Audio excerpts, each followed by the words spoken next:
What's going on, everyone? Wesley, Shoemaker, and Keenan Cummings back with you with another episode of the WVSports.com podcast. The Mountaineers got in the win column for the first time in 2024 with a 49-14 victory over Albany on Saturday.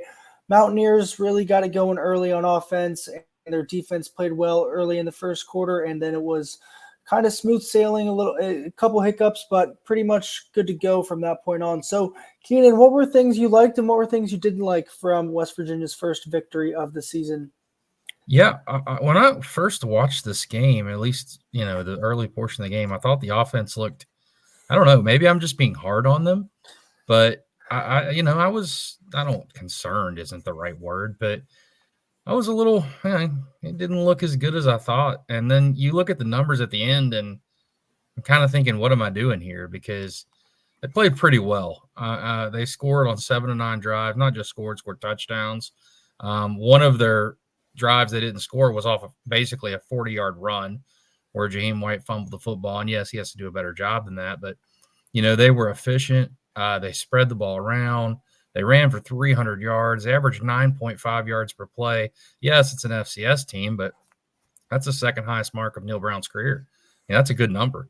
You'll take that against anybody. So I think that I was a little harder on them than maybe I should have been, just on first watch. I think that they played really well when you go back and look at the numbers and think about what they did. I do think they were able to kind of get themselves out of some bad situations a few times just because, they had better athletes.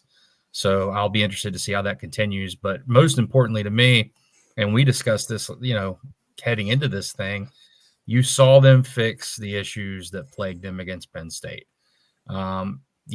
Issues with snaps, issues with just stuff that can't happen on a veteran offense. You didn't see any of that. And I think that that's a good sign. They did a pretty good job for the most part. I think there was 1 or 2 hiccups, that allowed Albany to kind of hang around a little bit. But, you scored 21 points. They kind of close it. You have you're only 2 drives, you don't score. And then you need to respond. You go down, you score another touchdown, you put the game away early in the second half. So offensively, I think it's a pretty good job. They did what they needed to do. They got in, they got out, they won the game. Everybody on offense healthy. So all that was accomplished. I think in a perfect world, and Neil Brown mentioned this in his post game, you would have liked to play Nico Markio a little bit more. They couldn't really get him in there because of the way the game was. It was a fast game, which as a media member, I'm not going to complain about that ever. But as a football coach, I think that absolutely you would have liked to get him in more, get in some more of the backups. Now, they did accomplish that on defense a little bit towards the end, which I think is a good thing. Obviously, you need guys to get experience there. But defensively, a weird game in a sense. We came into this game, Albany was known for running the football. That was supposed to be their bread and butter. West Virginia completely shut them down running the ball. It really was kind of surprising to me how effective they were. And really, for the most part, outside of 2 runs against Penn State, they did a good job against them. They had, I think it was 1 long run in this game. I think maybe 2 runs overall, over 10, 15 yards. So they did a pretty good job there, held them to 1.9 yards per carry. But what everybody is going to be talking about from this game, and truthfully, rightfully so, is the secondary. It was not good again. And I think that, some of that was Neil said they played more man in this one, really to kind of test guys. But he felt that they were better aligned. They were better aligned. They responded to kind of what they were doing defensive or offensively, but they didn't make plays on the ball. And that was evident. They were just taking shots, they're throwing it down the field and connected on quite a few of them. And I think that that's a problem. West Virginia is going to have to fix that because this was an Albany team that, yes, they're a talented FCS team, but you're basically from this point forward going to play a better wide receiver room every single game. And you're going to play a better quarterback probably every single game. Although I was impressed with their quarterback. He did show some arm talent in this game. He made a couple nice throws. And number 7's a player. I do agree with that. He made some nice catches. McGee, he's a good player. He started at Oregon for a reason. But, again, you're playing an FCS team. You gave up 300 yards passing against an FCS team. I don't care who you are. That's disappointing if you're West Virginia. The play of the safeties, I think, was our concern coming into the season. That is still a concern. I don't think that's been addressed. The corners, they won some, they lost some, but, that's going to happen. But overall, the defense, they had 2 really bad drives.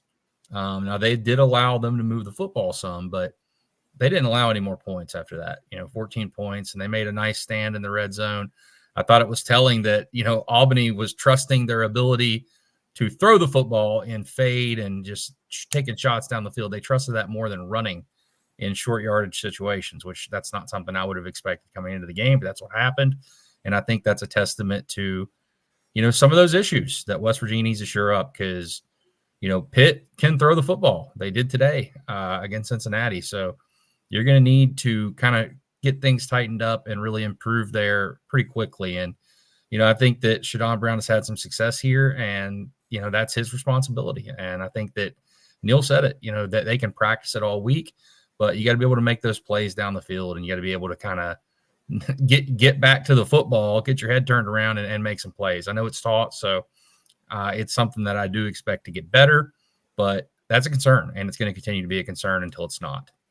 Yeah, on the topic of defense, just looking at the numbers here, as far as big plays go, and they're categorized of either a pass play of 15 or more yards or a run play of 10 or more yards. You said West Virginia stopped the run well, and they sure did. Like Albany had 2 big plays on the ground, but then on the flip side, through the air, they had 8. So like something's gotta change, right? Because this is 2 weeks in a row where I think this time last week we were like, okay, where's the improvement going to come? And you saw a lot of that across the board, especially on the offensive side of the ball, right? We both wanted to see this offense get in their groove, get going. And they had 7 different touchdown scores. Like that's really good as an offense as a whole. And we also wanted to see them go in the red zone and complete drives in the red zone. They did that too. So as an offense, I think we can be satisfied with what we saw from them. But as you said, the defense is still you're just still searching to figure what's going to work out. And if I'd ask you this right now, how do you think they can fix it? What would your answer be? Or do you just honestly not know?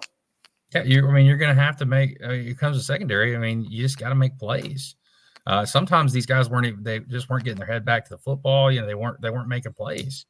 You got to find the ball sometimes. And they had a couple pass interferences and plays where guys were being a little aggressive, but weren't looking for the football.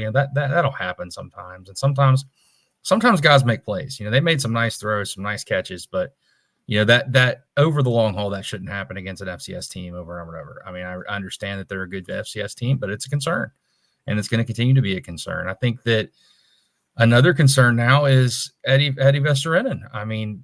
He's played well for West Virginia for a long time. He's kind of that guy that you depend on, and Neil, he left the game with an injury. Neil said they had an MRI. He's probably going to miss a few weeks. Who steps up there?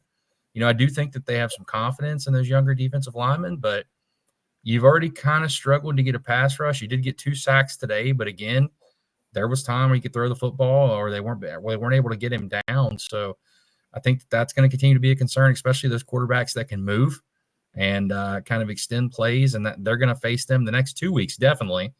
And I think it's the next 3 or 4. So it's going to be a concern of mine until it's addressed. How do they replace him, and how does the secondary make some plays? And I think that there's no question watching them, athletically, they should be able to do the job. They're bigger, they're longer. We've heard that they had a lot of confidence in them, and they still probably do. It's just about correcting some issues. They've got to, though. You're not going to be able to get away with allowing some of this stuff as the games get closer and things are much more high stakes. Yeah, I think on the defensive line, that's going to be a really big thing to monitor going forward. One, just because of the reliability which Eddie V brought to that room, and just he's that senior that you can just know is there, right? Like it's just he's there, and everyone can count on him to be productive. He's never going to kind of pop all the time, but he's like consistent. And I think that's what you want from a guy like him. But yeah, as you said, there's going to be some searching to do on the front end and on the back end of who can step up, who can consistently make plays, because as you said, this schedule does not ease up. It's only going to get harder. You're only going to face better and better quarterbacks. You're only going to face quarterbacks that can run and move and do different things and be dynamic with their legs. And so that adds another layer into it all as well. For me, though, going to the offense, Garrett Green, the completion percentage was there, 74%, which I think we both were looking for, just not even tonight, but just this season in general, to see an improvement there. He also got moving a lot on the ground, which I know that was a point of emphasis for this coaching staff and this offense last week. He obviously had the big touchdown run, and he just felt more comfortable. He looked more comfortable. He just felt like he kind of belonged. Last week at times it just never felt like he kind of really got into the sync of the game and into the flow of things. And so for me, defensively, like we both said, like they've got to find guys who can do it on the line and also on the back end. And then offensively for me, it was good to see QB1 kind of feel like he was actually QB1 tonight. Yeah, they need Garrett Green to play well. He knows that. Everyone around the program knows that. And when he does, he does. I think it heightens the panic, I guess, a little bit from the fan base that you laid an egg week 1 and then Penn State goes out and kind of lays an egg today. That do I think that, Bowling Green is as good as Penn State? No, but that's football. And I know you can compare week to week, and Bowling Green played much better than West Virginia did against Penn State, but every game's different. And I think that clearly Penn State did not bring their A game today at all. So I understand there's frustration, and this is a big week for West Virginia.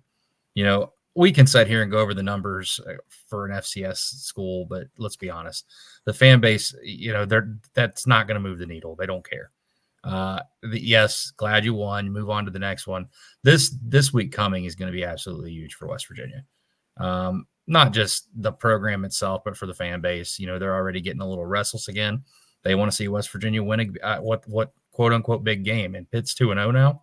They rallied today down 27-6 and won a game that Cincinnati tried everything they could do to give it, and they finally did give it away to them. But I think you got to credit Pitt too for going on the road and winning that game. So it's going to be a fun game. It's going to be a fun week. Talking about that game, we'll have a lot of coverage, but it's one of the best weeks of the year for West Virginia and Pitt fans. It's always fun.